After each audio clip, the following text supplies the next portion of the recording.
whatever. It just is what it is.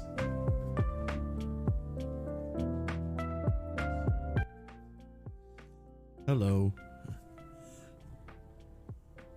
So, it's been a really long time since I've streamed. And I figure maybe today would be a good day to do that. Especially because my backlog is getting ridiculous. And I need to take care of it one model at a time. Welcome, ladies and gentlemen, to Club Kong. And We've got music playing all night by Hal C. Someone Pull up a talking over me. chair, grab a Anyway. So yeah, as you can tell by the title of the stream, I am building the model of the thing that makes the Gunpla models that I build. What happened was I went to C2E2, which is a comic convention.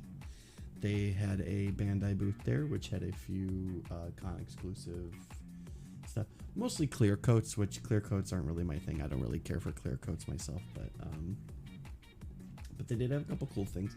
They had a Beyond, if you know, there's the Beyond Global RX 782. They made a Beyond Global version of the RX 78 RX 783. And I like the way that the RX 783 looks. So I've actually gotten 2 RX 783 models within the recent, both high grades. I think there's a master grade of the RX 783 that's not E or P Bandai, but I'm not 100% sure either. So I don't know what I'm talking about. Anyway, I picked this up, which I thought that was hilarious that they made a model of the actual injection machine that makes the Gundam model. If you haven't, on YouTube there is actually a really cool video from a couple years back where it's the it's basically showing how they make Gundam models. Like, it shows in the factory and everything, and they show what the injection factories are, or God, I can't talk tonight. Injection machines. And basically what they are is when they make Gunpla, they make these big metal plates, and they, with the computers and stuff, they kind of design and engineer what the models are going to look like, and then they etch these plates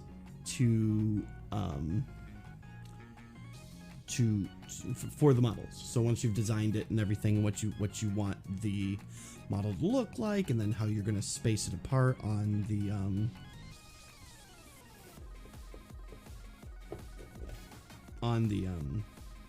seriously, my brain's not working. It's just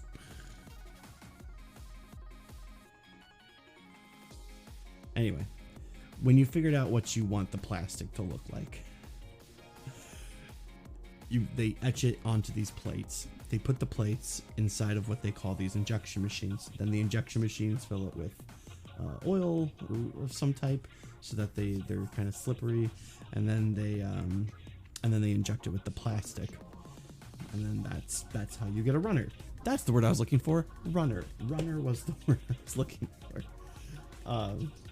So anyway, so that's basically what this is. This is a model, a 1/60th scale model of the actual machines that they use to make the runners for Gunpla, which I thought was really neat. And it was only like $10, I think, which I thought, what a steal. And then I got it home. All right, let's do this.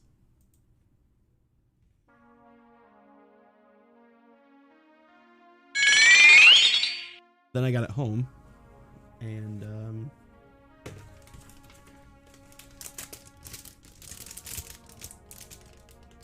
one runner,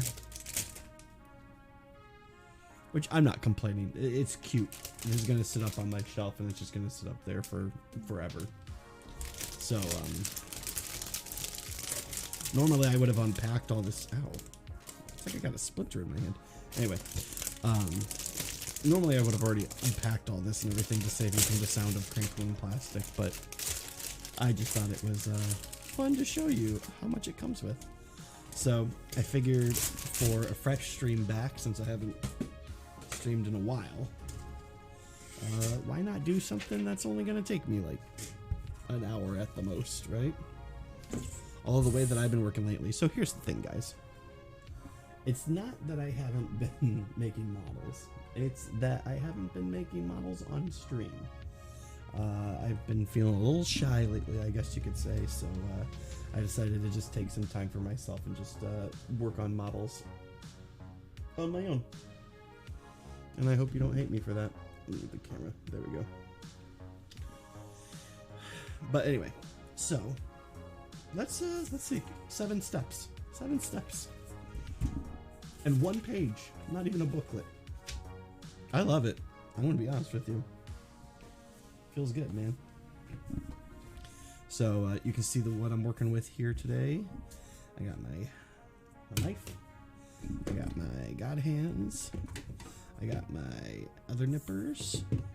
I got 3 sets of sanding sticks here. These are, you know me. I'm always looking for the best, newest thing for sanding, because I just don't want sanding to be a thing. I just want it to go away, but I can't let sanding go away. So I'm always looking for the easiest method for sanding. For a long time, I used the razor, which, you know, I got good results with. Then I switched over to sponges, which got fantastic results. But I'm finding that buying the it's like the sticky sandpaper, and using it just on some of these like small metal sticks like this. These are god hands specifically. I think they're 3mm. I think there's 3mm and 5mm. I think that's what it is. Anyway, these are the 3mm. I find just throwing some on a small stick like this works really well. And then of course I use the balancer to top it all off, so that way everything's all uniform and shiny. This balancer it's getting a little beat up, but they actually last a really long time. And I have about 6 left if I need any more. Speaking of, I'm gonna have to start ordering these pretty soon. Most of these I got free from ordering from the Planet Gundam, but I think they stopped offering those, so I'm actually gonna have to start buying them soon, which is fun. Fine. Gun Primer, good brand. I like their stuff. Let's see. There we go. That's a little bit better. So anyway, let's get to building.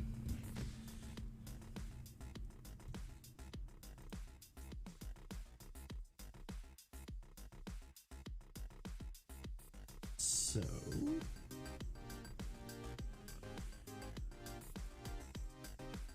I know it's not very common anymore, but I really should get one of those the thing where it tells you what song's playing right now in the background, considering it's just basically me and the music, and most of the time it's just the music, because, you know, if no one's talking or no one's chatting, then I stay pretty quiet too.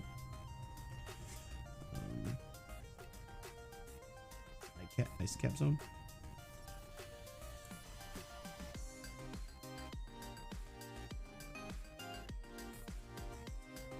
Turn the light up a little bit. I turned down the light because I find that it makes my face turn bright pink when the light's turned all the way up, but I am also blind, hence the glasses.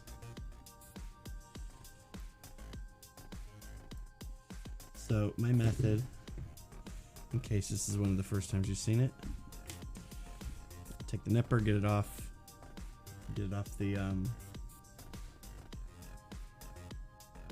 frame. I don't know, I'm brain farting again. Then I use the god hands to get it as close as I can with plastic. Then I go ahead and use my knife to get it even closer.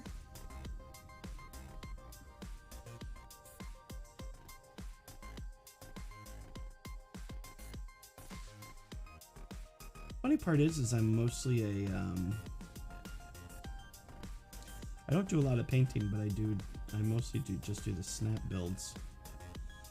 But I'm very meticulous on getting rid of nubs. So then yeah, I go I do 3 sandings, do a 400, an 800, 1,000, and 2,000, and then like I said, I finish it off with the balancer to buff it out correctly. I think it just looks the best.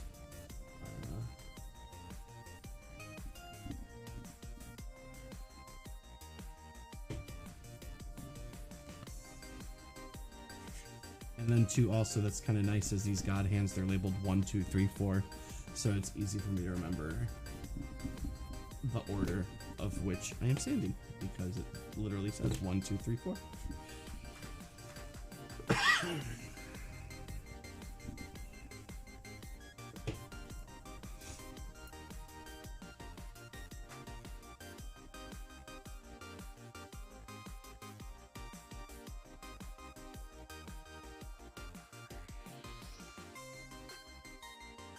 Honestly, the balancer is like is the magic for me.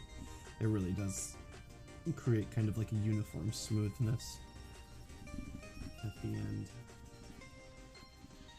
It does kind of if you like the if you like the plasticky sheen, I guess it wouldn't really be your thing. I don't know who does like that, because I think most people they're actively trying to get rid of that. But the primer does kind of give it kind of a matte finish when you're done using it. I like a matte finish. If I painted more often, I would probably do more matte than shiny, because I'm just not into the shiny look. I kind of like the matte look a little bit better. Almost, it's hard to explain. I mean, I guess it's just a taste thing.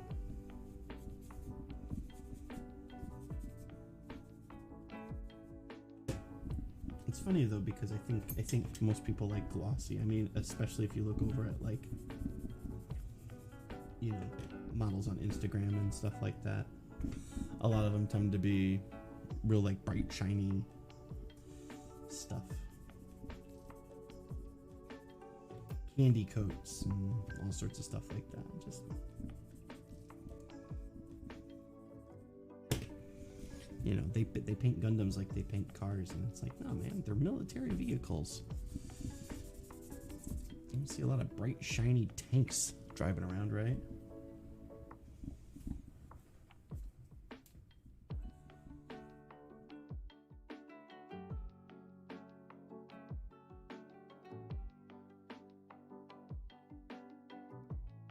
Oh no, it's just this piece is very big. Okay, that makes a lot of sense actually.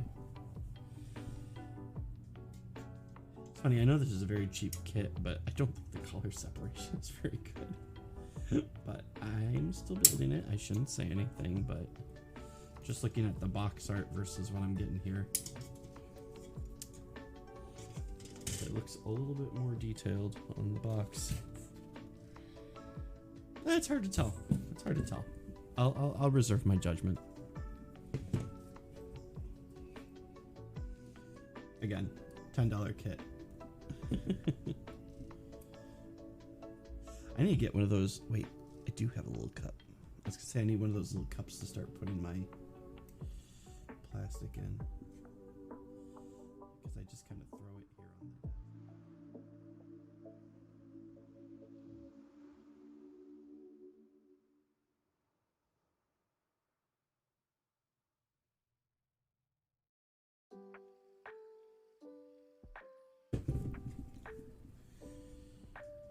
So yeah, this will probably be a shorter stream tonight. However, I will say, when I'm done building this, I will be spinning the wheel, which I haven't spun. Well, actually, no, I always spin the wheel now. Actually, I always spin the wheel now. And I spin, you know what? You know what? I did this probably.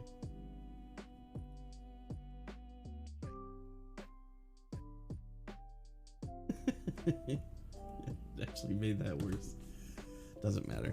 Oh, you know why the light's so bright now, I think? I think it's because I moved it. Because of the microphone. Oh, that's so much better. Oh, and it even makes the table look better.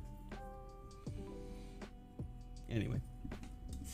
Let me see. How's that look on the camera? Oh, yeah. Why did I do that? What a dumb idea.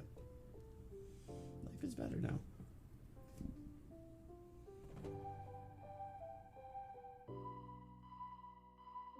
Thumbs up, everybody. Okay. Yeah, so for those who have never seen the wheel spun before,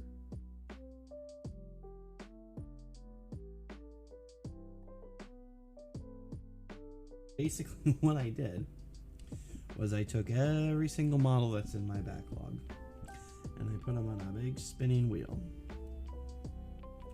And when I say a big spinning wheel, it is a big spinning wheel. Not a literal wheel. It's a digital wheel. It's online. But it is massive, massive.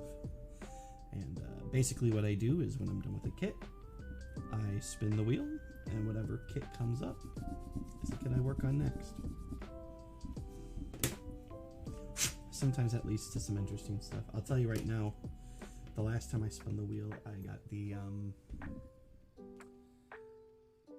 Iron-Blooded Orphan. I do not know how to say the name of it, but it's like the it's one of the ones that came out within the last couple of years. Let me see if I can find the name of it real quick. But I remember it's it's the one where the same frame was used for two different Gundams, but for some reason, instead of just like calling it like the Rex or something like they did with the Barbados, they just called it a totally different thing. Anyway, sorry, I'm looking all over for this. Come on, where are you at, IBO? There you is. Okay, it is the Gundam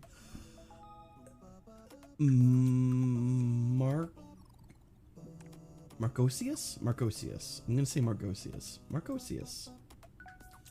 It was the Gundam Marcosius. Anyway, which is really cool design. I actually really like the design of that kit. What I don't like was building it, because it took forever, and it's a high-grade kit. High-grade kit should not take forever. They should take like, well, the way I do things, they take a long time, but for just a normal snap build, they should not take that long. But it took me a very long time to build it, and when you get done building something like that, and you're kind of excited to see like what the options are for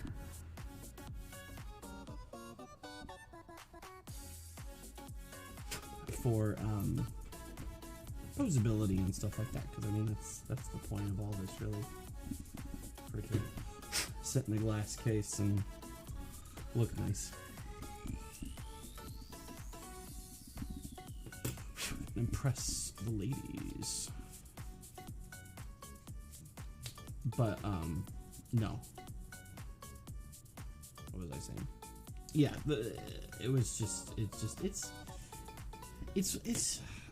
I feel like so many Gundam models. Oh, speaking of, okay, anyway. I forgot to mute my phone, but that's okay. The only person sending me messages right now is my boss.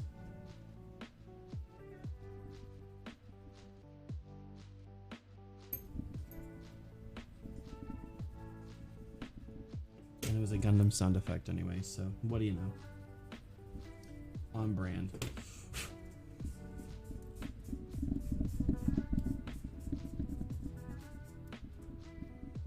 Beautiful. All right.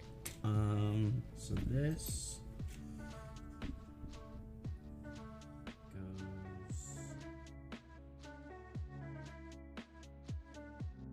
where? Let's see.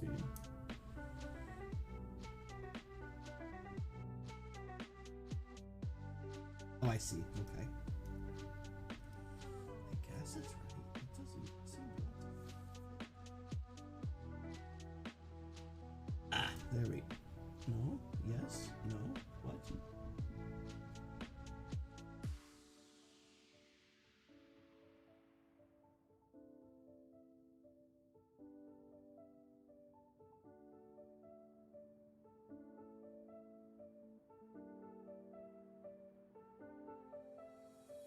I see. Oh.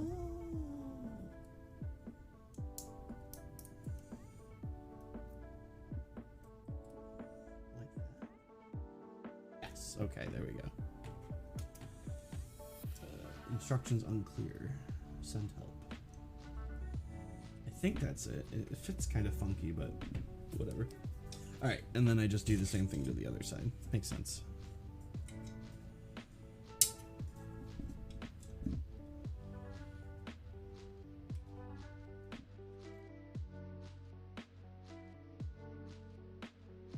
This build, which is good. It's kind of what I wanted. It's good. Good starter. Return?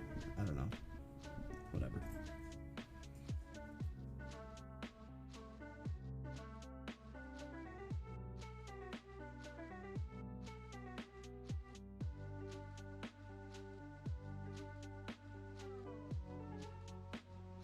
Mike, there we go. I can stay over there. You guys can still hear me, right?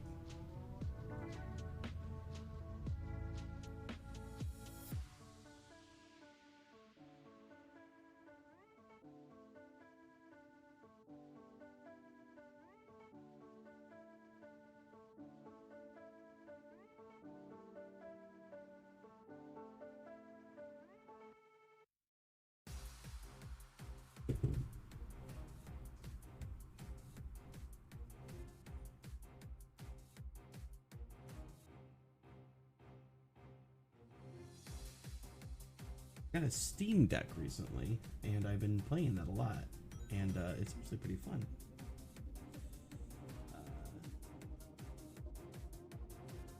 Tried a bunch of different games. I've been playing. I decided to start playing some games that maybe I've never played before on it, and a few that I have before. I tried Dead Cells, which I had played before, but I don't know. There's something about just laying around playing Dead Cells that feels so much better than sitting at a computer and playing it.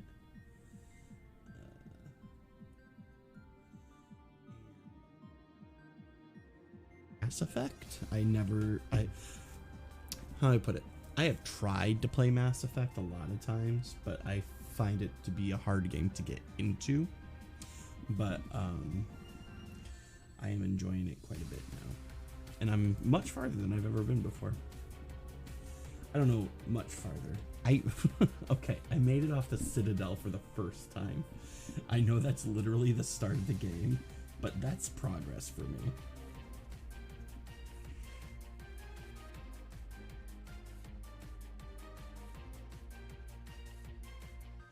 See, my problem is I love RPGs, right? But some RPGs, most RPGs, I should say,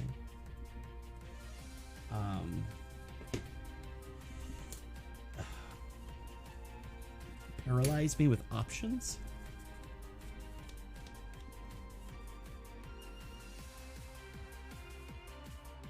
It's weird because I don't have the same problem with MMOs. I don't play a lot of MMOs, but I don't have the same problem with MMOs because with MMOs, it's just kind of assumed that there's infinite playability and you're just always going to have too much to do all the time. So like a perfect example is like I'll play like Elder Scrolls Online, and that does not cause me to kind of freeze up as much as playing actual like Skyrim or something like that, because in Skyrim you're presented with so many options, but there is kind of like a main story that you're trying to follow. And I guess technically in an MMO there's a main story you're trying to follow, but like, how do I put it, when you have like thousands of quests to do in front of you and versus maybe dozens of quests to do in front of you, like the hundreds of quests doesn't bother me as much as the dozens, because I know that I'll probably never finish all the quests in an MMO, but I know it's possible for me to finish the dozens of quests in a game like Skyrim that I have saved up. And then I freeze up because I'm like, well, which one should I go do first? And the answer usually becomes none of them, because I get too frozen. I don't want to proceed because I don't want to. I get very stuck on making the wrong decision in video games as well, and I always try to make the best decisions. And I realize that that's kind of part of playing the game, and I should get over that, but I won't, and I never will, and you can't make me. So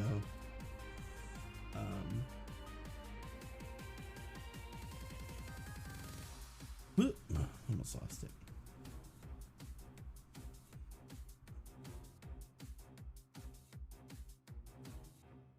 So point is, in Mass Effect, for the longest time, the reason I couldn't get past it is because of that first Citadel part, because it did feel very like here's like 10 quests all at once to do, and like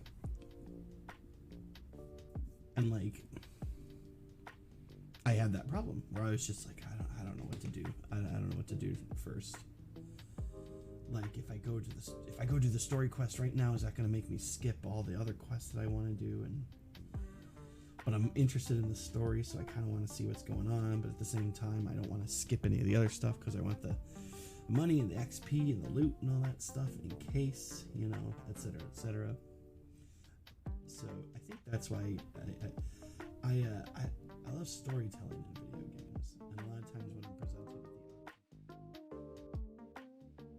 that moves the story along, I'm more apt to do that rather than go talk to this guy so you can go talk to this guy so he fixes this thing to so you can get your new shield.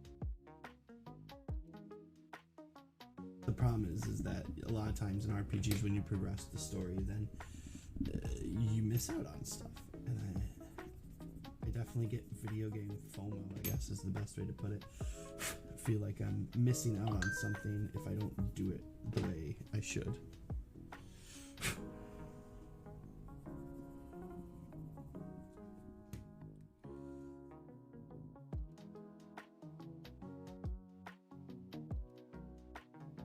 Like I said, it's weird because in some games it's very much like you just kind of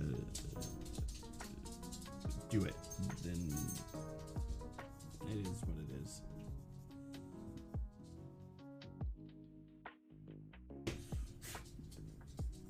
I hear a dog. Hi, Titus.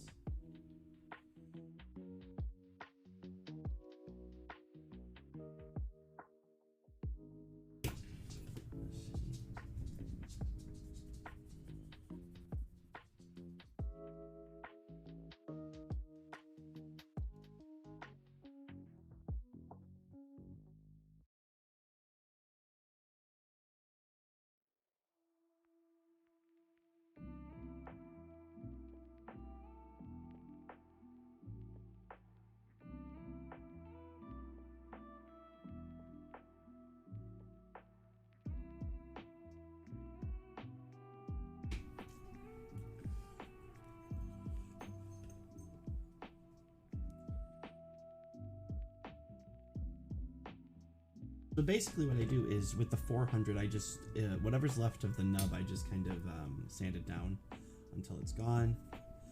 Oh. And then what I do with 2, 3, and 4, which is the 800, 1000, and 2000. Grits is smooth it back out again, which anyone watching this who's ever done gunpla before or has at least sanded a gunpla before already knows this information. However, you know,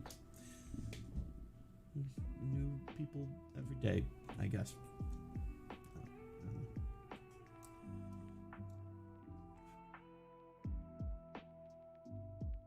And like I said, usually sanding's usually something more for when you're preparing for painting.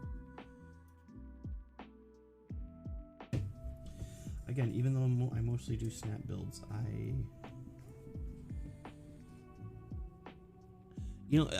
here's the thing. It's a perfectionism thing, right? So, let me get a drink real quick here. I wish I had a hydrate button.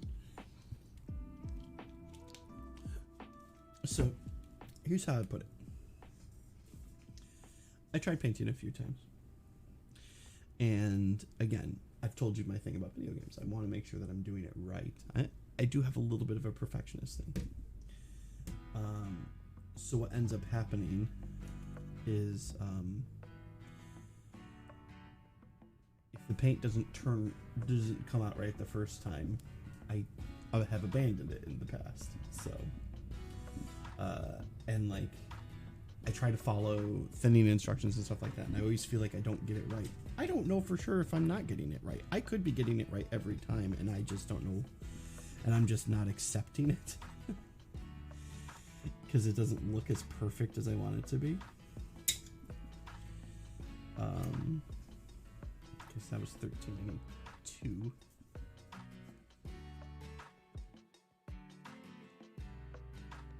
So I think that's part of it. So I'm always, you know, because if you go out and you start, oh wow, look, you guys, you can't see this because it is literally microscopic and there's not enough light in the world for me to show you. But so I'm cutting out the plate part of the injection machine, and you can actually see in very tiny detail, very, very, very tiny detail, right in here is the how I was explaining before how they use the metal plates. Well, these must be the metal plates, and you can see the little runner inside of it. That's just a fun little detail. Anyway, what was I saying? That was very exciting for me. Anywho,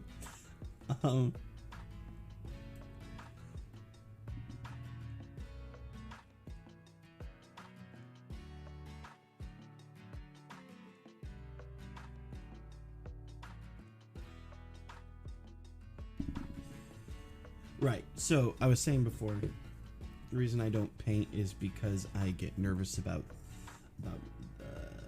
thinning things and making sure the paint works right and everything. And I bought a nice airbrush and everything, and a nice booth to do all this, and just sits there, and it's very, very bothersome. Although I do have a friend coming over tomorrow to use my airbrush booth because he made himself a dice, or not, no, he bought a dice tray, but he wants to prime and paint it. He bought like did he get a red skull? I think he got a red skull. No, he got a black skull, and he wants to paint it white, which might look pretty cool. And I have a lot of different white paints, but I think he's gonna go look up some white paints too and see what he can find. But because I don't really have any like off. Oh wait, I do have one off-white paint. I do have one. Anyway,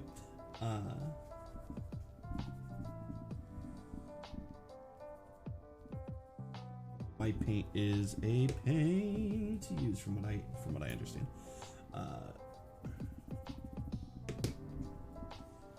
So, anyway,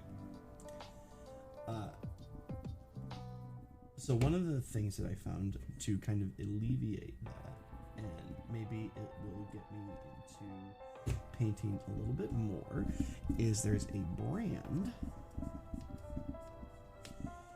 called SMS, Scale Model Solutions, maybe? I'm not sure what the other S stands for. They're an Australian company. There's very few places in the States that sell it, but one of them is the USA Gundam store. And the beauty of it is that the paints look fantastic. They're already pre-thinned, so you don't have to try to figure out what the thinning mixture is. It's already done for you. And let's see here.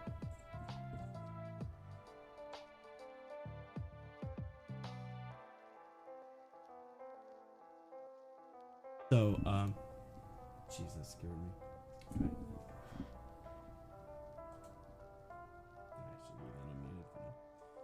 I figure out how to mute notifications in Windows, and it seems like a very simple thing that I've never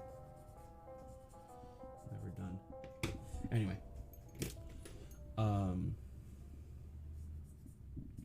so yeah, maybe that will lead to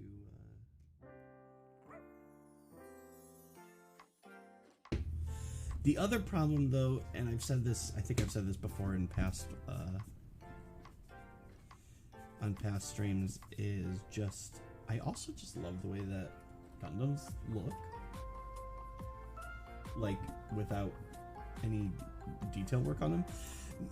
Maybe at the most I wish maybe I had panel lined more to give them a little bit more detail. It's the dog.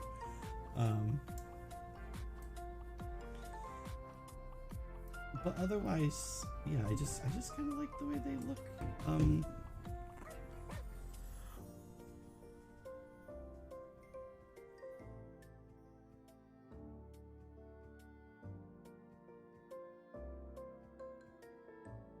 I guess the thing with that is though is that I'm Bandai's I'd be considered a Bandai whale, I guess. I'm using the term for gacha games and stuff like that.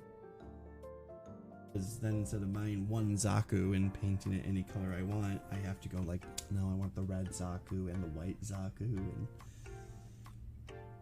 I guess I'll just buy them.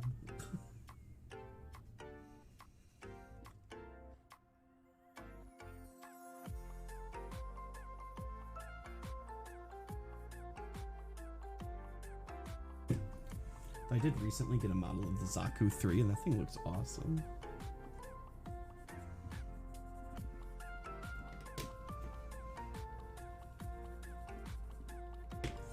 Ooh, a little bit of, I guess that's dog hair, I guess.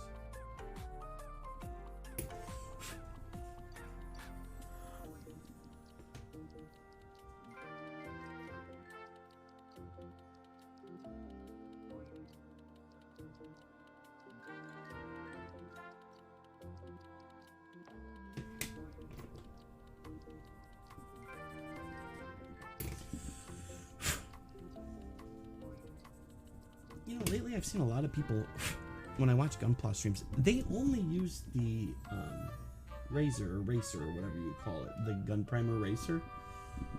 I tried doing that for a while. It left a lot of my models kind of scratched up, and like, I don't know if it's just because I was doing it wrong. Ooh. Genova. And I don't know if it's just because I'm using it wrong.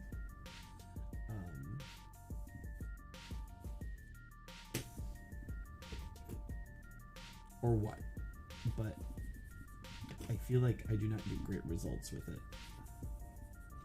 And I love it in theory, but using this old techniques just seems to give me the best results. I guess to each their own, but man, I wish things were easier.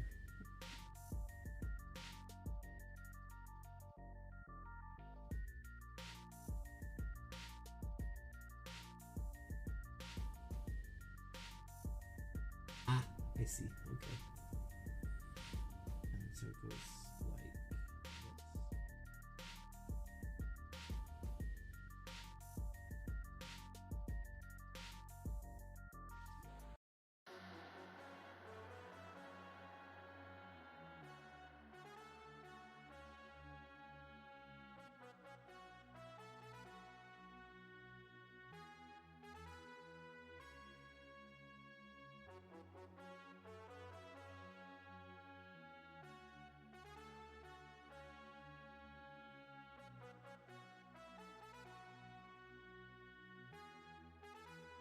You know,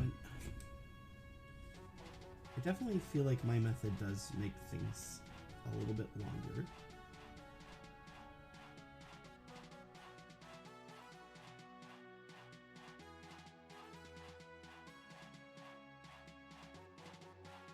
Funny thing is that I would say I'm definitely a quality over quantity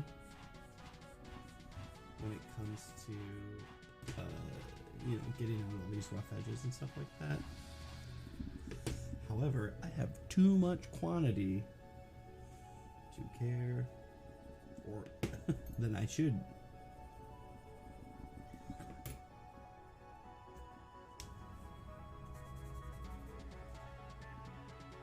To be this meticulous.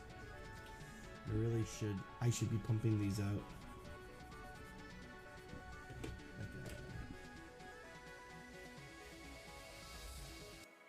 What's his name? Mecha guy. You know, the Australian guy. Australian guy with the fingernails.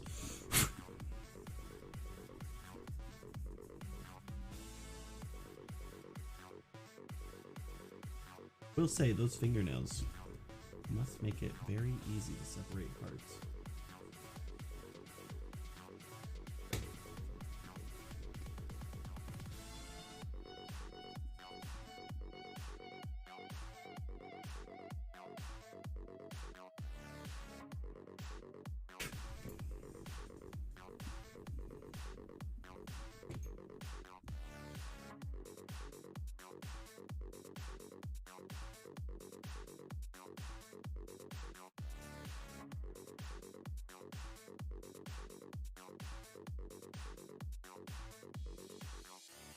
All the pieces are very loose on this kit, which I find kind of interesting. Let's see, so I've got... I don't know which one's number 1 and which one's number 2. I think this one's... let's see. Yeah.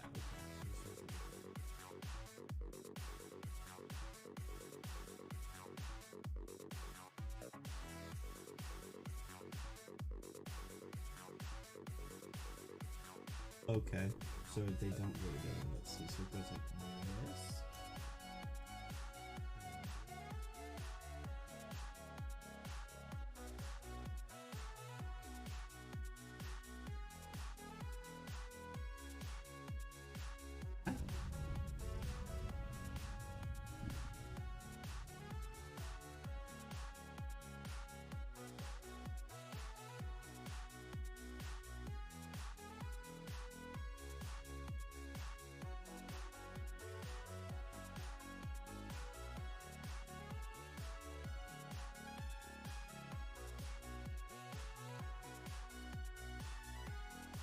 But it makes sense at the same time. Okay, whatever.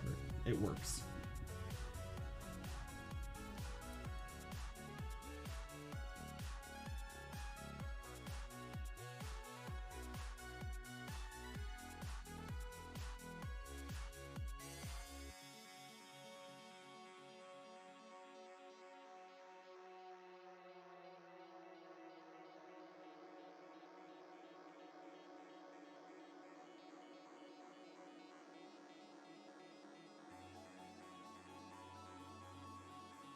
Actually slide down though?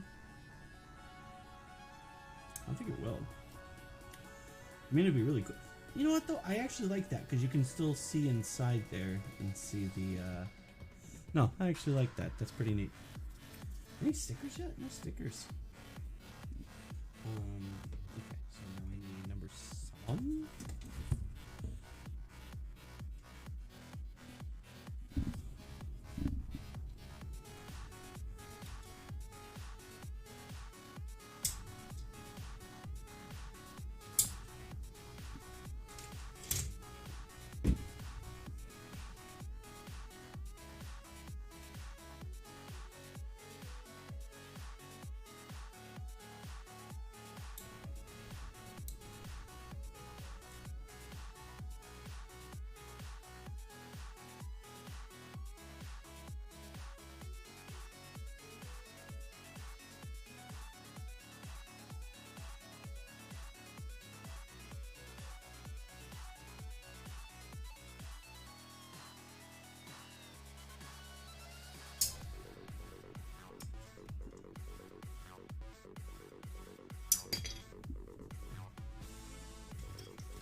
really need to get like a cup or something to keep all these.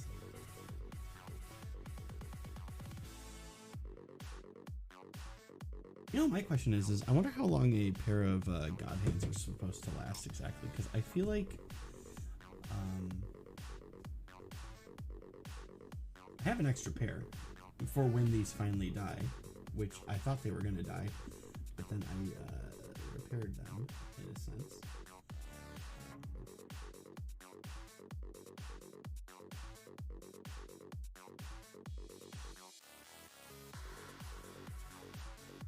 Blade's fine.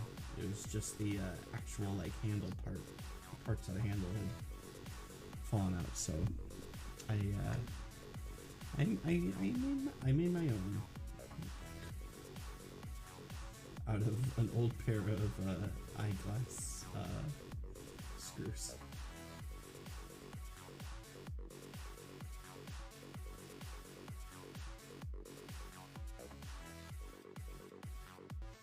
It has worked surprisingly well for a very long time. Surprisingly well.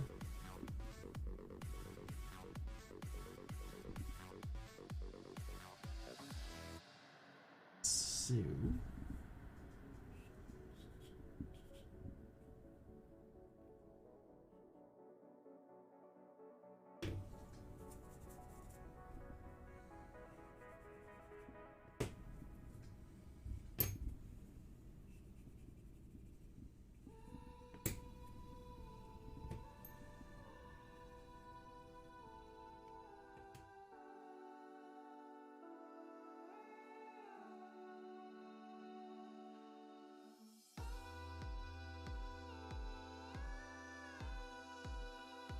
name of that acapella guy that does video game music? I never remember.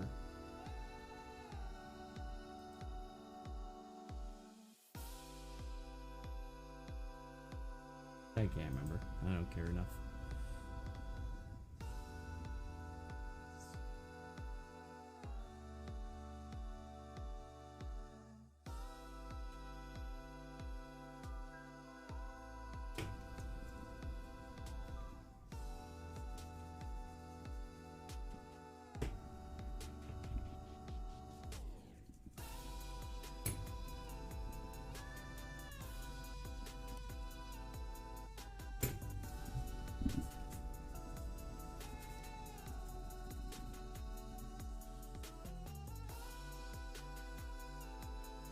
See, I'll tell you the secret of the balancer. So there's two balancers. There's this one and the gray one. I never use the gray one, as you can tell, or at least I barely ever use the gray one.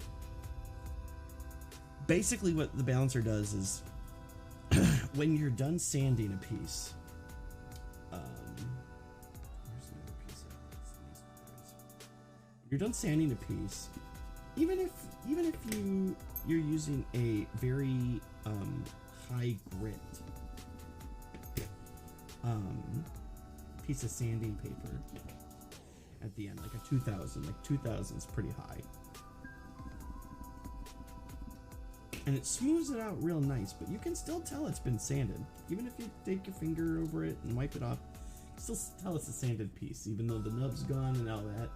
You know, those little scratches that just sanding paper leaves. What's beautiful about the balancer is that you kind of wipe it across the whole area, and it kind of makes the area all uniform again. Yeah, you can still kind of tell, but it kind of, like I said, leaves a matte finish to the piece of plastic that is really helpful to just, you know, it makes everything look very uniform again. I like that. A lot of times you can't even tell it had been sanded, unless you're literally like holding it and looking for it, you know.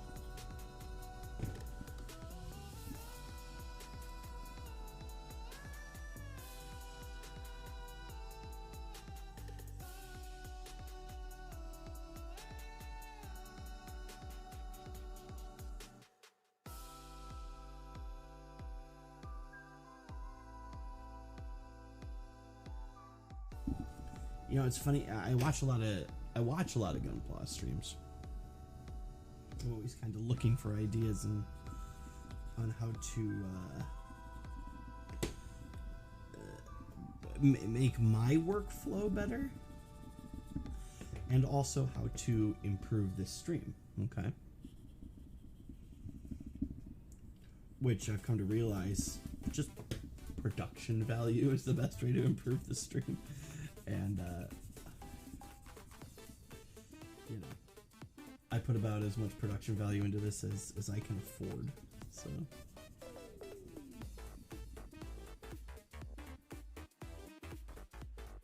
Said,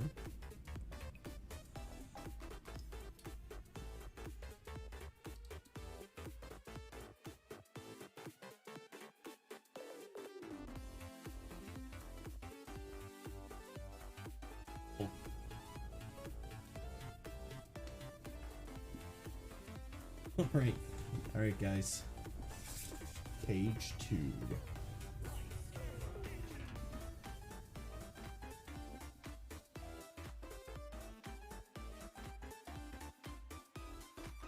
And 8. 8's the big piece. Looks like all the stickers go at the very, very end, so. Which I guess that makes sense. And 8, which is the big piece here.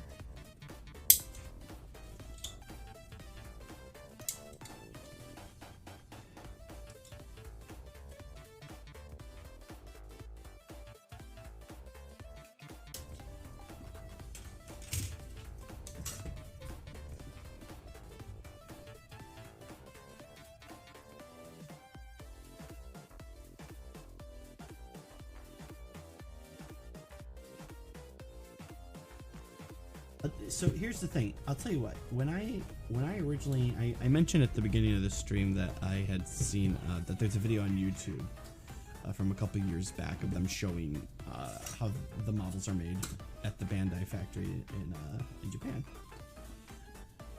And I always thought that it was just the coolest thing, because it's just like, when you really think about it, when you think about, you have to take the design that the animator comes up with. Then you have to break that down and figure out how you're going to break that into pieces of a model. And then you have to figure out how you're going to put those pieces together on a runner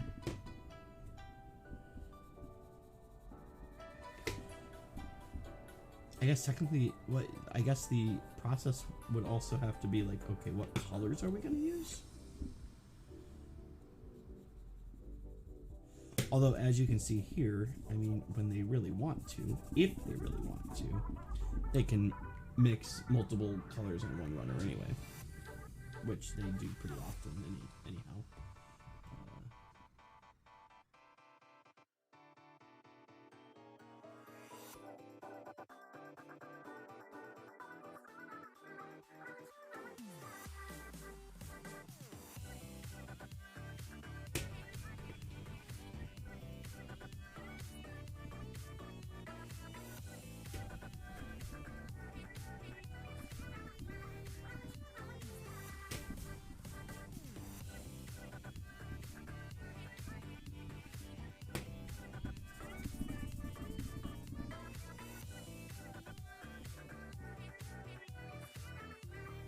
Anyway, sorry, I got lost in train of thought there.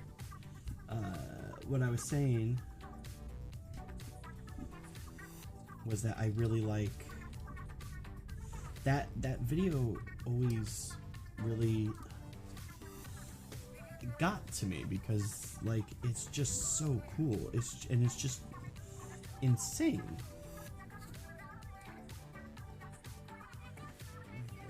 How it's done, like when you really think about all of it, all the just the engineering that it takes to come up with how to do this properly, like how just to come up with the basic blueprints of how you're going to make a model. You know, in a weird, it's almost more impressive than like a toy or something like that, because a toy, you know, you kind of just go like, all right, well, here's the parts we're going to need for the toy. We just make them, and you know, there's engineering involved in just how the toy's going to be articulated and stuff like that. But the thing is like, they take into account the articulation of the model, even though it doesn't seem like it sometimes. But they're taking in the articulation, the color separation, just the amount of pieces, and then you take in the fact that you got the high grades and the real grades and the entry grades and the master grades and the perfect grades and reborn 100s and then just, and even when you start looking at like, you know, a high grade Universal Century and a high grade Ironblood Orphans and a high grade Gundam The Origin, they're all very, like, they're different. They're different in the way that they're made. That's a horrible sound. Anyway.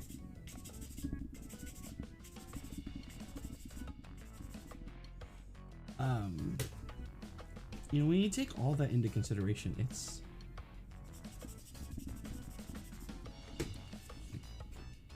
the fact that any of them turn out any good is a shock. But hey, they've been at it for a while, right? What, since the 80s they've been making models? You know, and I think a lot of people would argue that, you know, they've only been good at it for the last 20 years or so.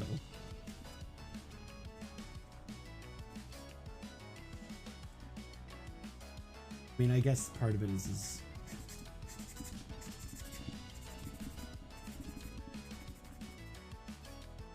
it all depends what time period you came from. You know, like I said, when I was a kid, I used to build the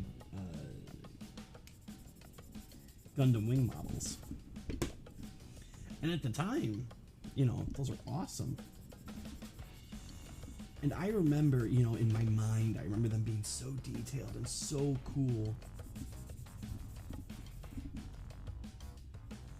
And then I go and look at pictures of them now, and they're just like these shiny hunks of plastic. And especially when you start building the high grade kit versions of them, because the old ones that you used to get in Toys R Us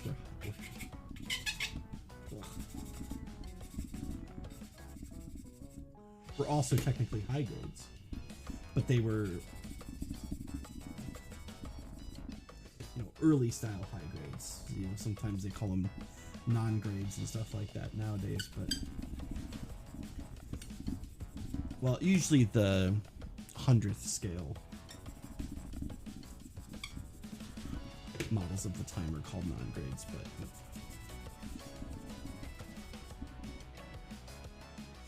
although I would love to build those models again someday. They probably are super simple, and they would bring me a lot of nostalgia. You know, there's a streamer, Scoot. He has those old kits, and I think he built them recently. I should actually ask him next time I watch his stream, where he might have gotten those at. They sure don't reprint them very often, nor should they, to be fair. Especially now. Okay, so let me think. They did Wing Zero, they did Wing, Death Scythe, Sandrock, Heavy Arms. Shenlong comes out this year. Is that all of them? That's all the boys, I think. Shocked they haven't done Tall Geese yet.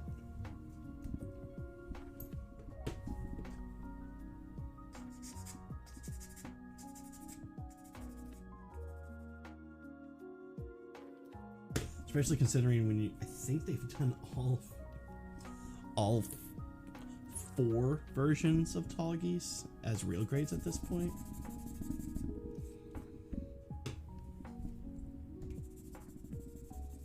But people love tall geese. There's no way that they don't make it tall geese eventually. One thing that's kind of upsetting is they do the V8 and the Mercurius as P-band. That makes me very sad because I really like the Mercurius and the V8, and I wish that they would let me have them anytime I want them.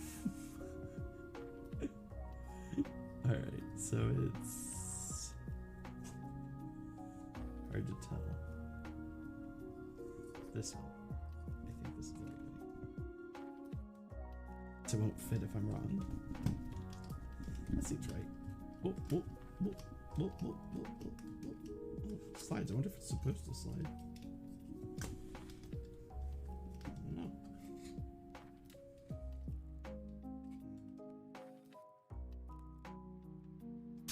Either way, whatever. Where are we? 16.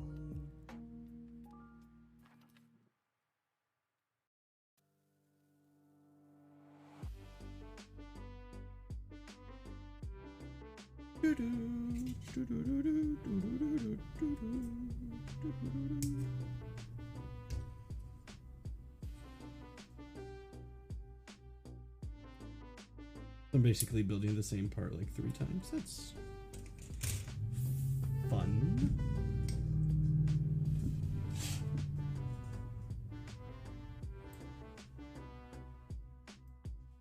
You know, I'm excited, you know, however the dice rolls today.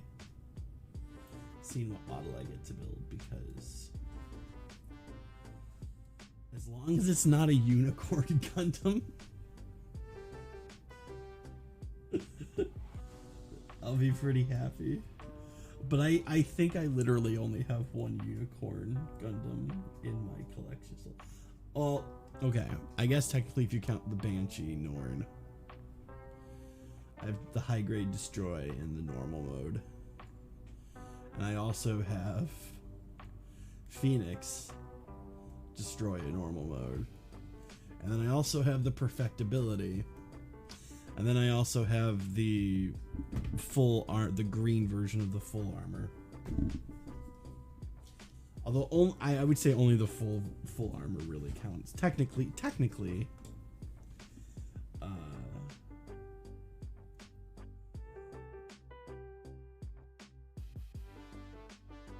Oh, I have the perfect grade too. Oh no.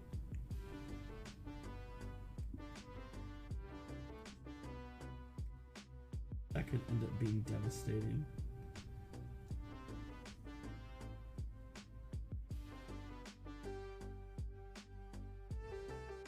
And if you're interested in any non-Gundam based... Dropped a piece. If you are interested in any non-Gundam or in models, I also have...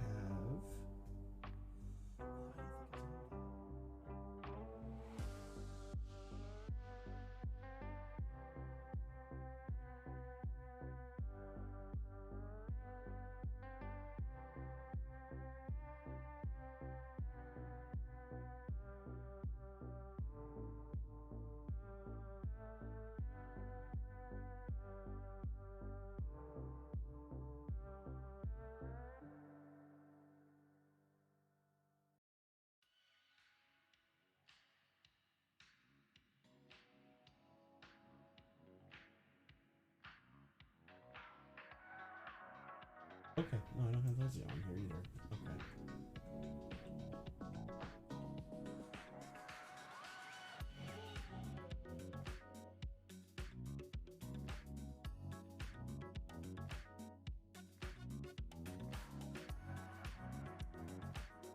Also a chance that instead of a...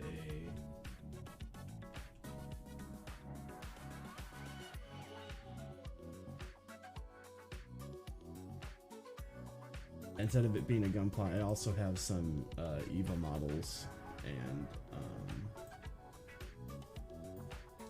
Metal Gear. Metal Gear. I used to know how to say it. You know the one from Metal Gear 5. I have those models as well to build at some point. I put them on the wheel just now.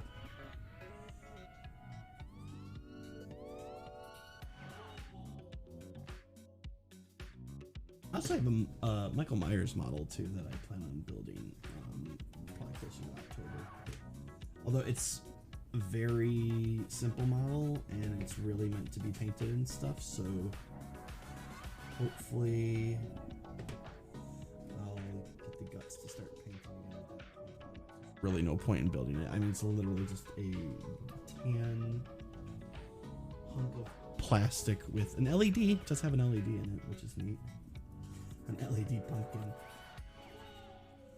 But yeah, if I decide to paint it, I think it'd make a really good shelf piece, especially for anyone who's seen any of my game streams.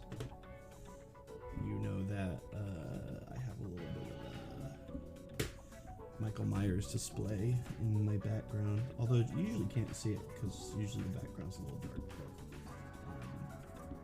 I have a collection of Michael Myers masks and a couple of Michael Myers like action figures and stuff. When I saw the model in the store, I thought, I gotta get that. And then I saw it wasn't pre-painted and I was like, oh no, what have I done?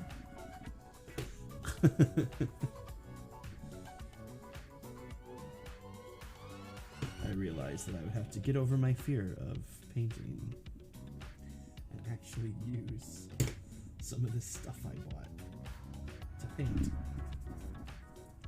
And I'd have to get over it.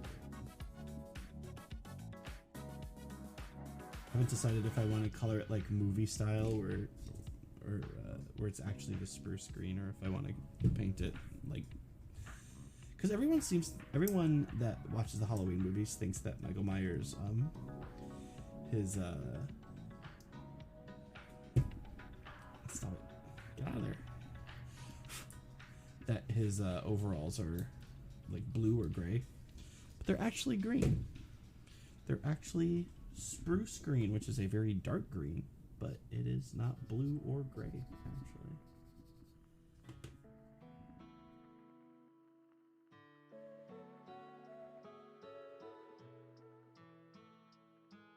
I love horror movies, and Halloween is my favorite horror movie. So, I know stupid things like that.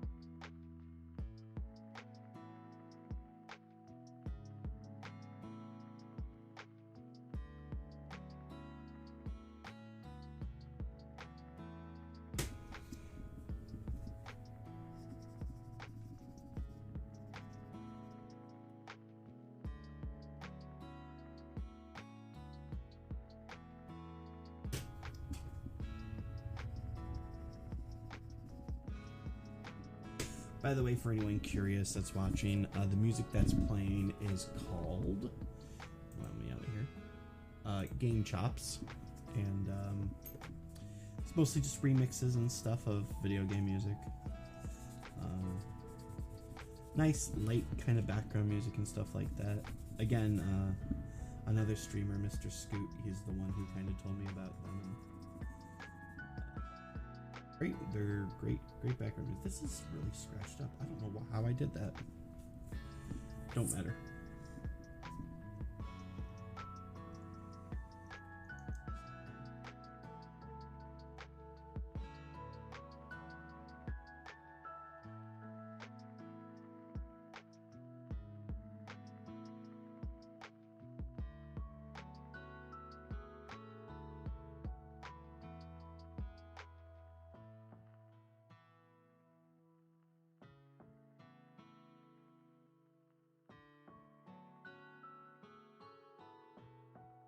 It's like a robot arm.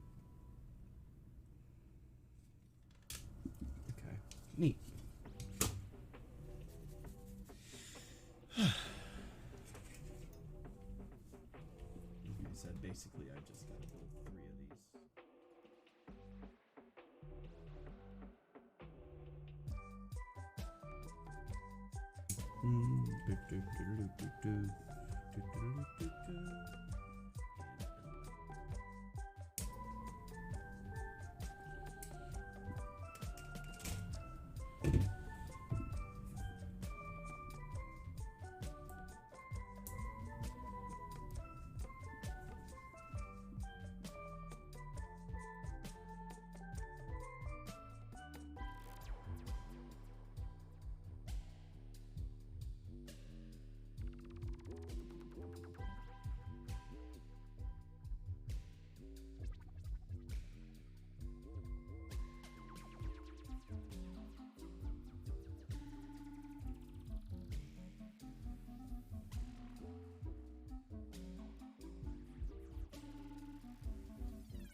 That, because never wants to be like totally flat. Got it though.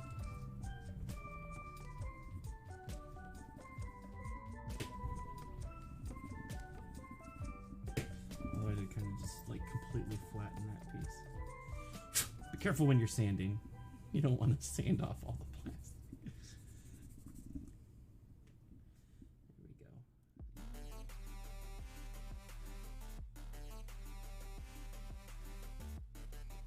I don't even think that part's going to be visible anyway, so it's not that big of a deal.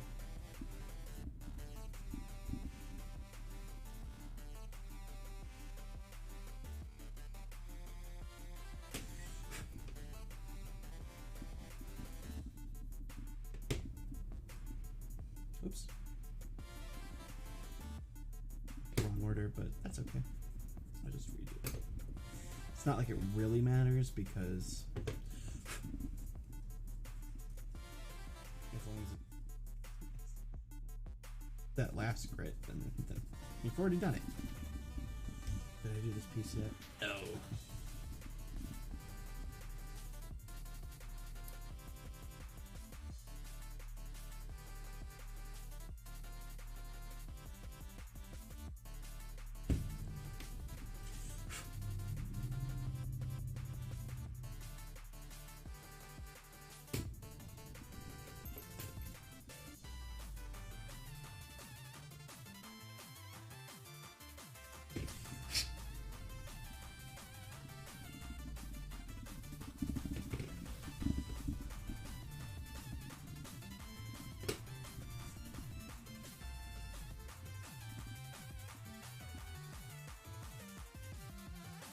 When it gets caught on the balancer because then it rips the balancer. And like I said, I mean, I've been using the same balancers forever. The thing is like I don't know if it's ever like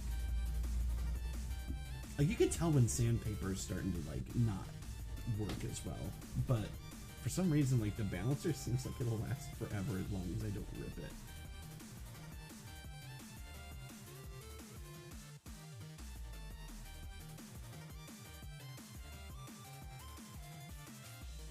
I've actually seen people who sand their whole Gundam, their whole model with the balancer.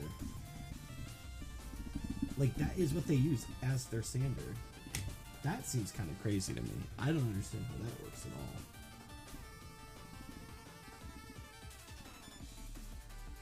Because just the grit of the balancer, it's a buffer. It's not really a it's not sandpaper. It's not sanding stick. It's not. It's there's.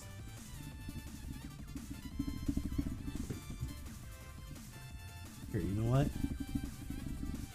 On the next piece, I actually have the grittier balancer here. Maybe I will try to see how well that works.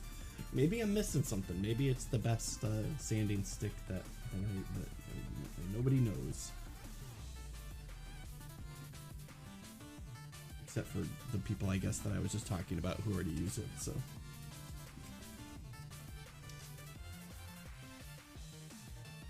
Alright, let's see here. We're gonna try it. Here's the grittier version. We're gonna try to sand something down with it. 1810. I keep on hearing sirens, and I'm not sure if it's outside or if it's in the music.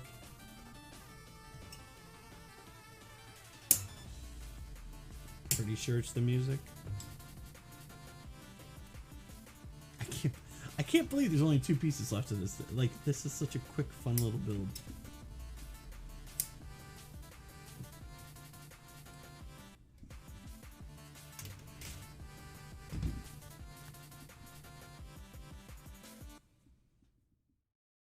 Oh yeah, there's a couple. Okay, so there's more than 2 pieces left. There's like 5 pieces left, but still.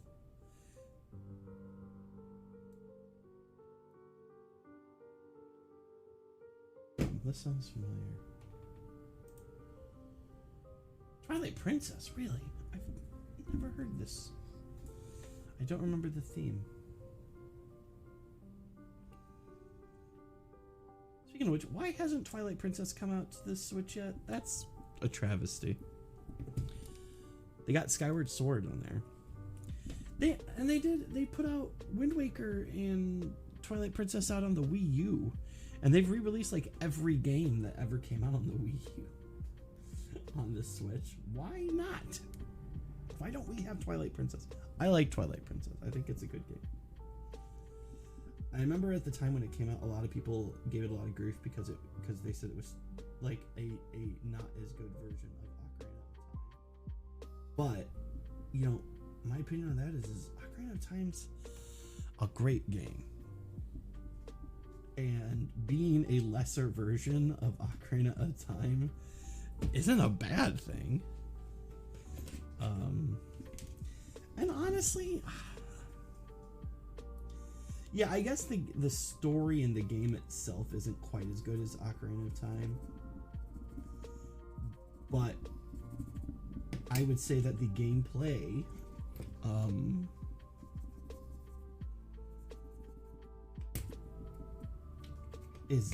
is better. I mean, it can't be. Almost any game that's on the N64, the gameplay hasn't aged super well. And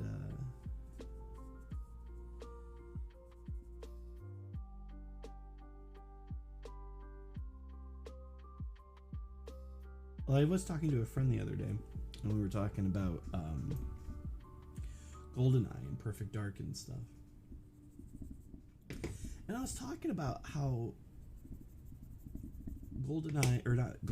Perfect Dark for I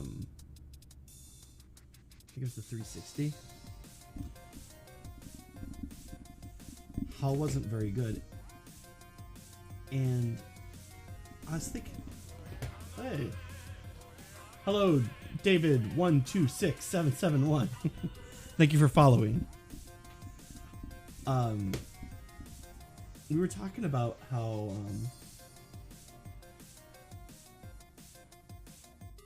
yeah, it's the injection kit. I picked it up at a comic book convention recently, and I thought it was actually cool.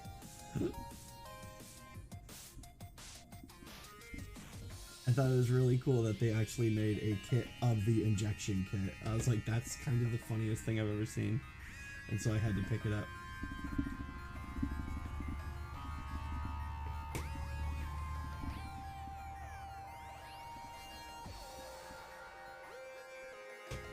It says the kit's from like 2006, I think.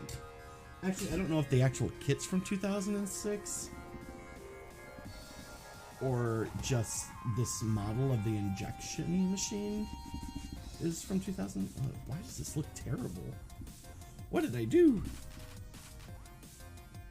Clean this off a little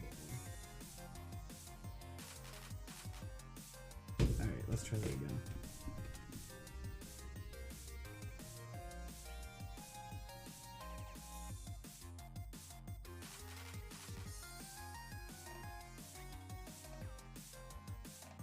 Yeah, it's I was talking about how back in the day I watched the video on YouTube of them making the models at the plant in Japan, and I always thought that was really cool. And so and I've watched that video a few times, and when I saw the injection kit and the injection machine at the con, I was like, I gotta get it. That's really neat. Where'd the other piece go? There it was, right in front of my face. And I hadn't streamed in a while, and I figured a nice, easy, simple build would be fun.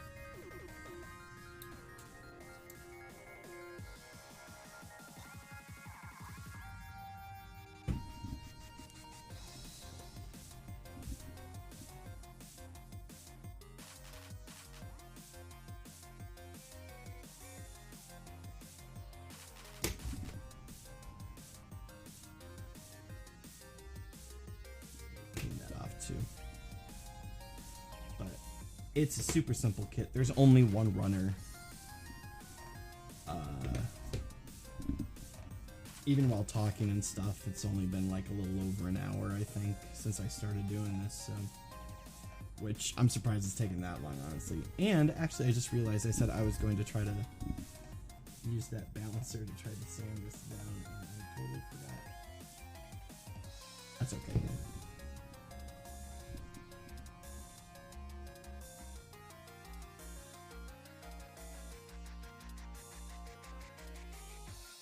Finish line, and I want to get to it. But yeah, the runner that's sitting here, that's the whole kit. It was really, really simple, but it's great. It's a great kit. I mean, I don't know if I'll say it's a great kit,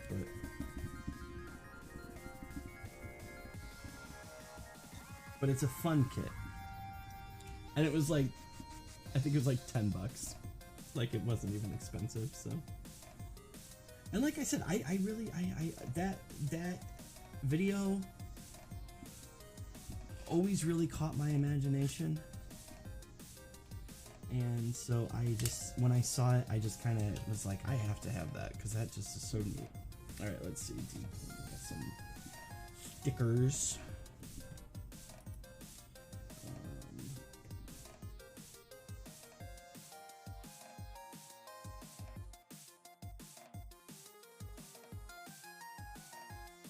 Okay.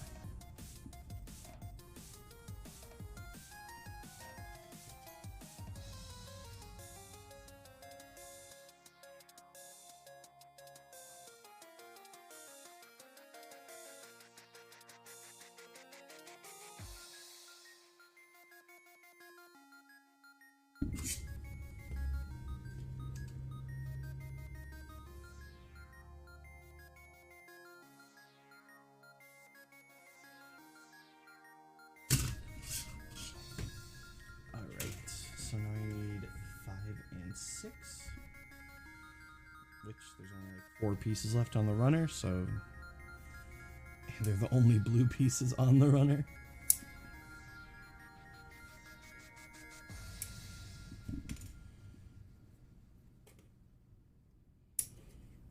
Makes it pretty easy to figure it out.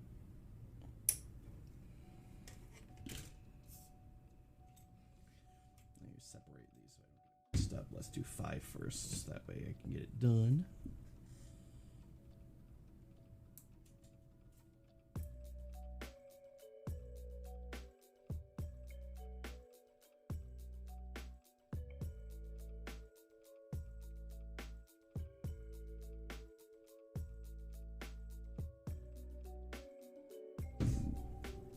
So yeah, and then when I'm done with this kit, I'm gonna end up spinning my, I have a backlog wheel. I have so many backlog kits that I've just decided that there's too many, and I'm just gonna spin a wheel every time I'm done with the kit, because there's too many to choose from at this point. You can kind of see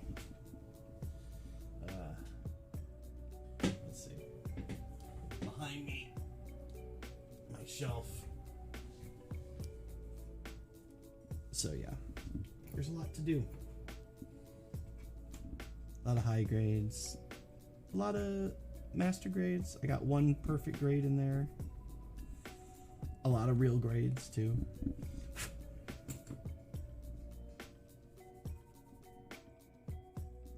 So it could be anything. It could be any kind of kit. And like I was saying before, I got some EVA kits and Metal Gear.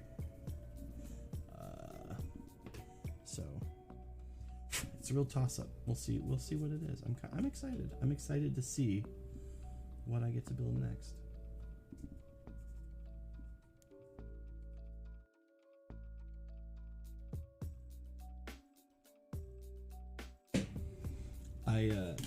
Oof, get this stuff around. There we go. When the pandemic hit, they you just couldn't get kits in the States for nothing. You couldn't get any. And then all of a sudden, over the last couple of months, the floodgates kind of opened again, and I went a little crazy, honestly. I went a little crazy. And now my backlog, which was already significant, is infinite. And I will probably when I die, I will probably die buried under a pile of Gundam models that have fallen on top of me and crushed me.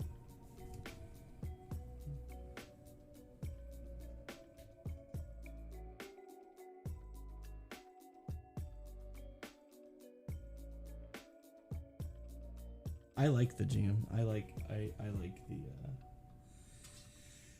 GMs. They're cool.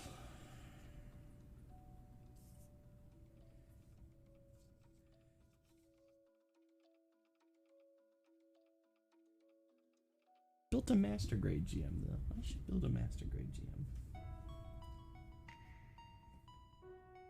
Your boy sprightly.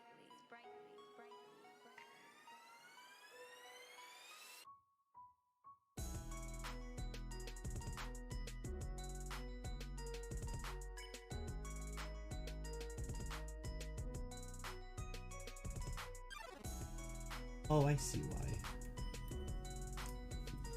It's like a window frame. Gotcha.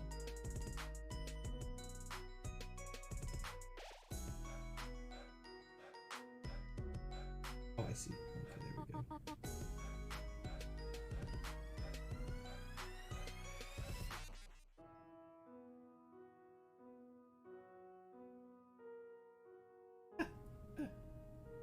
Alright, this is why I have tweezers. Okay.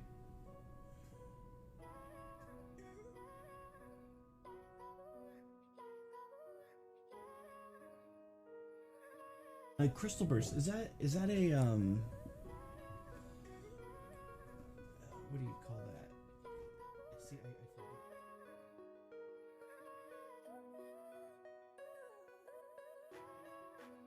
One of the Gundam shows. There's Build Fighters? Is that what it is?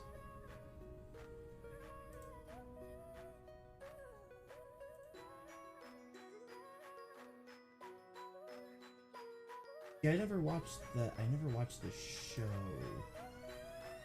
so I never know. So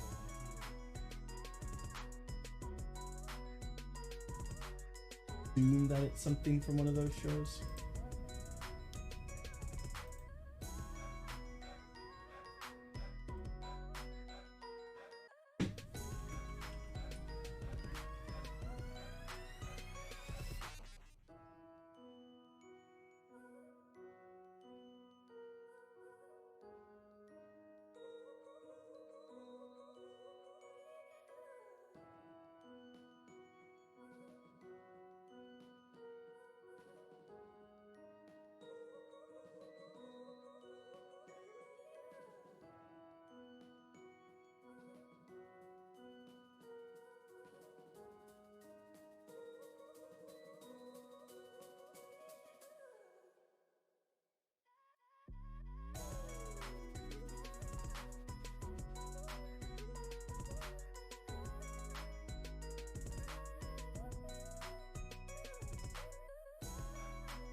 Oh, it just kind of... Really? Oh, I'm... Okay, I see now. It just kind of goes like that. I thought it was more complicated.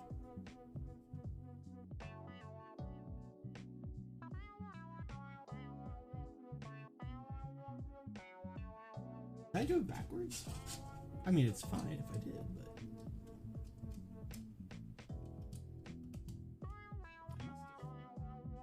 I thought I did it.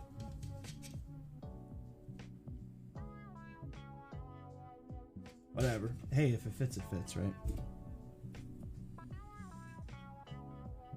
So is that one gonna fit right? Oh yeah, it will. Okay. That was weird. I thought I did 5 first. I guess I must have done 6 first. So.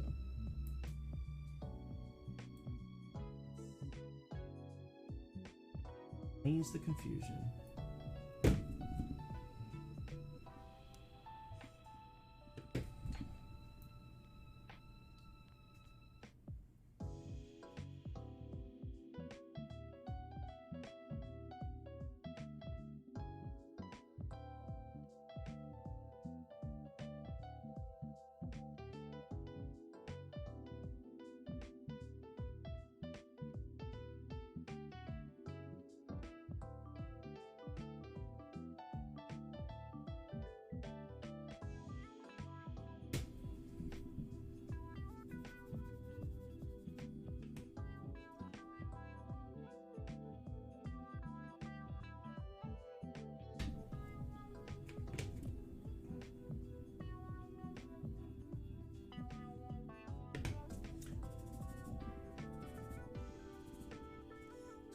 That so I switched over from using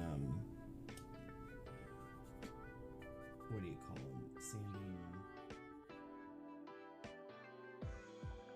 sponge, maybe it is a sponge, these things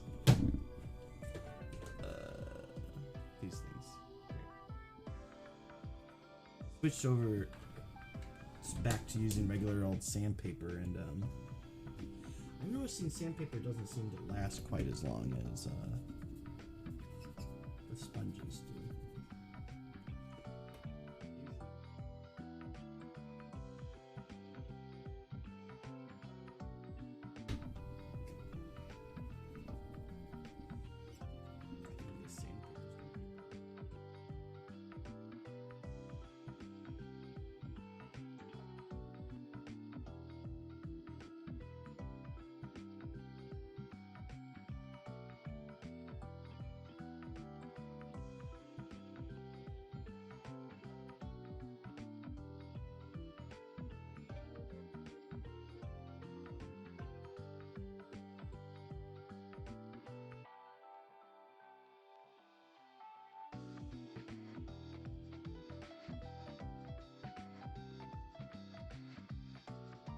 Perfect. It's supposed to go. Yeah, that works. Perfect. All right, and then let's see.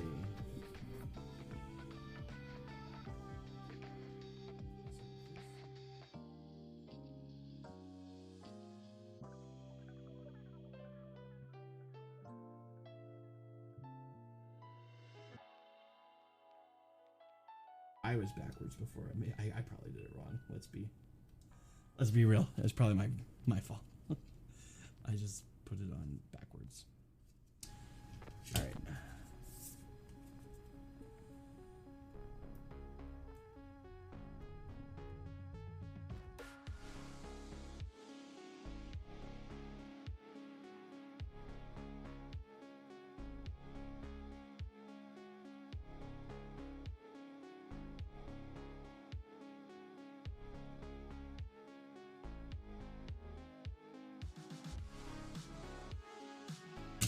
Yeah, it's looking pretty cool.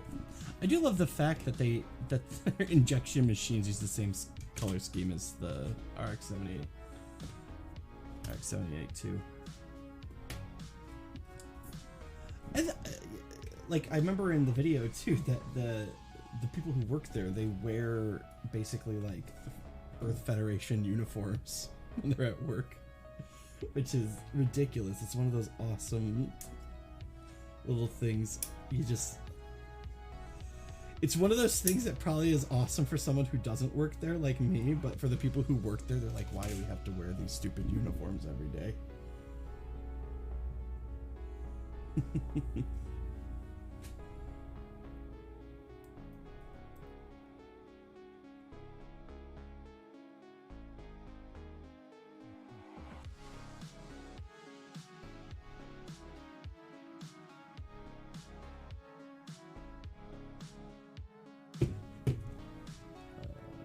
Knife.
I was like, why isn't it sanding? It's because I had the stick upside down.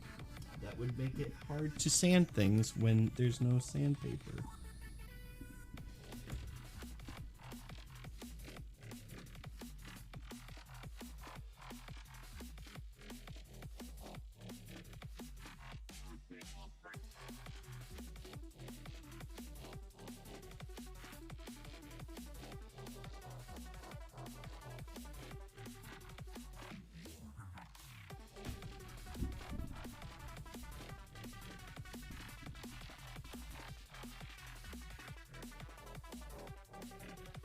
Got it.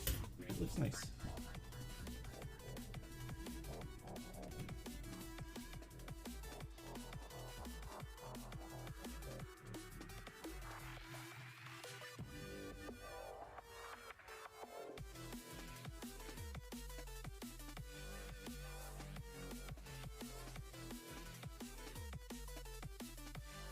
There we go. And this goes in the top.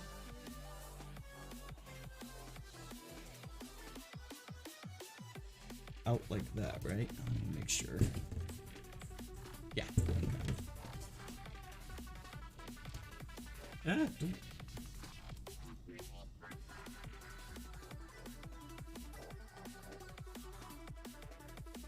This is just the button that they pressed it.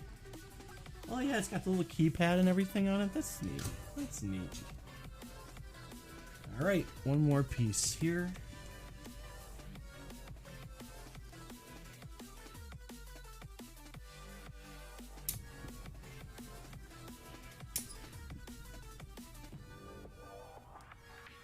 I think so, yeah, that's it, right? Yeah.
love when I'm at the end of a kit. It's very exciting. I'll take some pictures of it. I really did cut that really nice. Oh, no, never mind. I thought I was just so good. I just was looking in the wrong spot.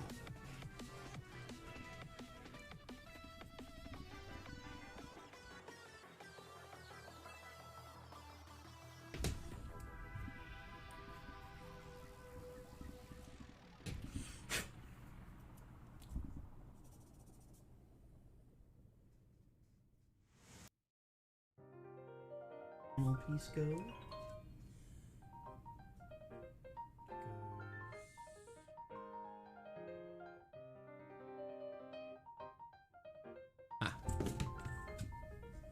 Right there. Simple enough. All right, so it's all built. Now just to put the last couple of decals on it here.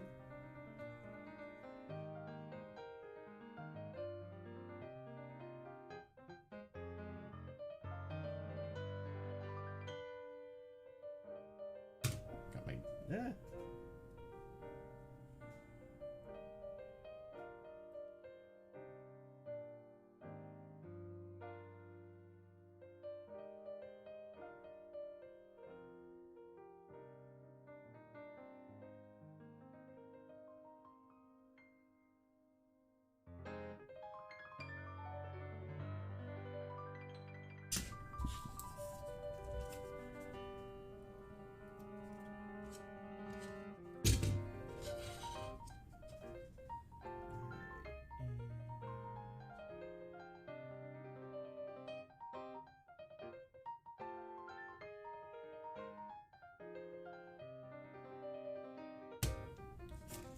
let's see. Then I got some.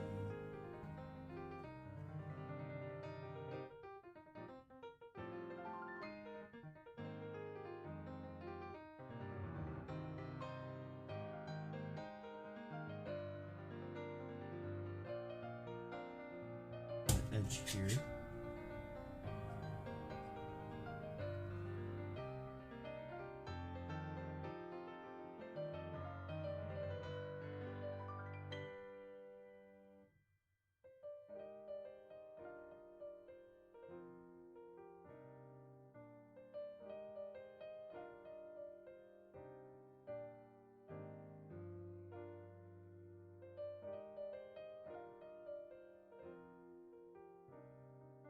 Yeah, it's got to be right along here.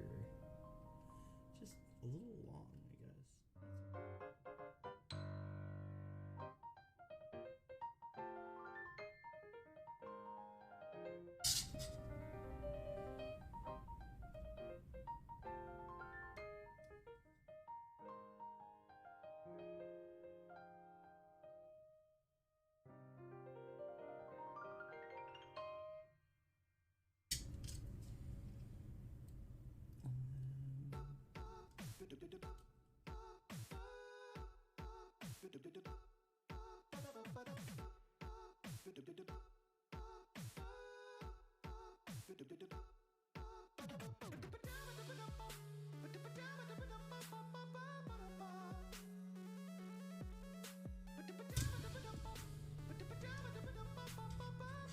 Now let's see if I can get this last one on there.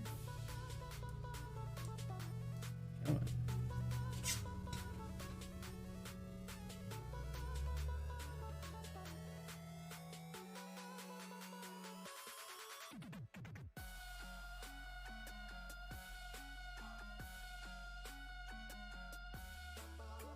Right, and it's completed.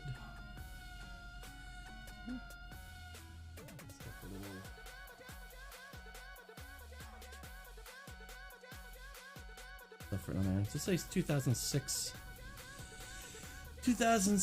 Electromotive style machine. So there you go. I guess that explains that. Very cool. Very cool.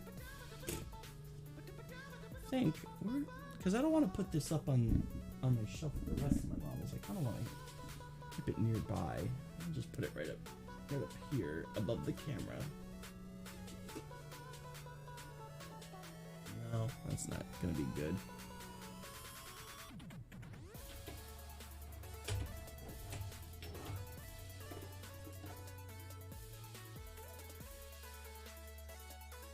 But it doesn't matter right now because I still gotta take pictures of it and stuff. Because I usually, when I'm done with the model, I'll take some pictures of it and put them up on Instagram and everything. So, let's start. Oh, I lost a piece. There we go. Would have been so sad.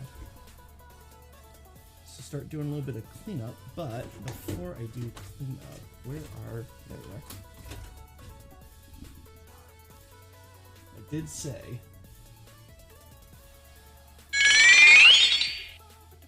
I was gonna do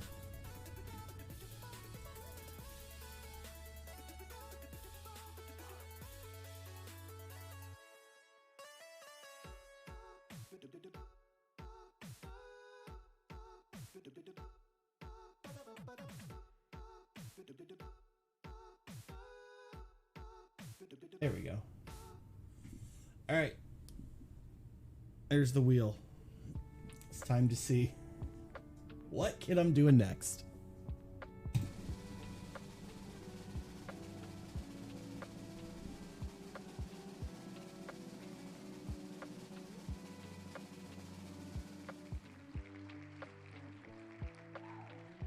HG Ironblood Orphan number 35. I have no idea.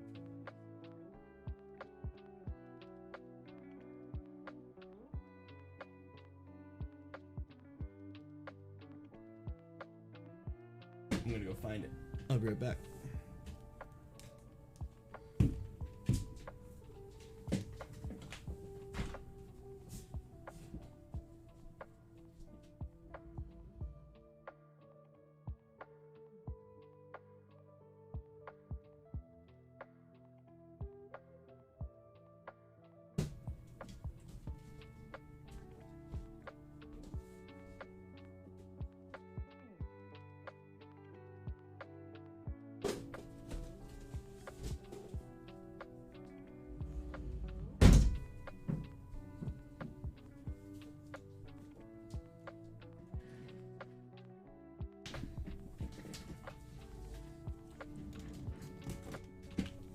So it turns out that IBO kit, Ironblood Orphan kit number 35, is the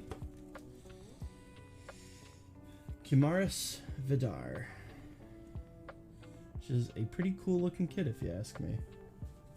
Let's get a little bit of a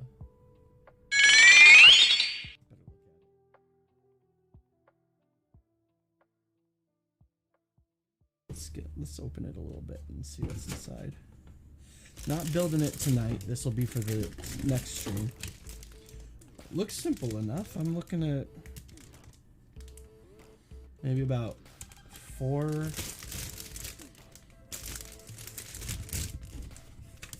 runners, which that's not too bad.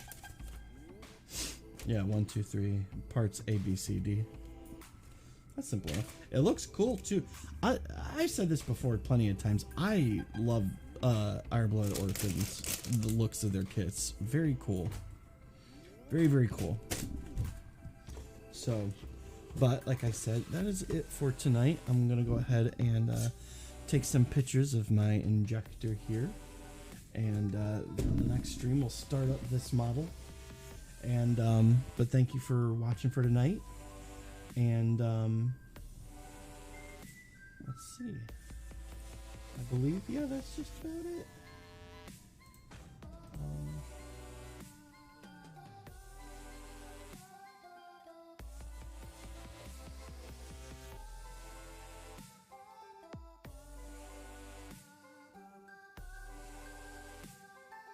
Before I get out of here, just so I have stuff ready for next time.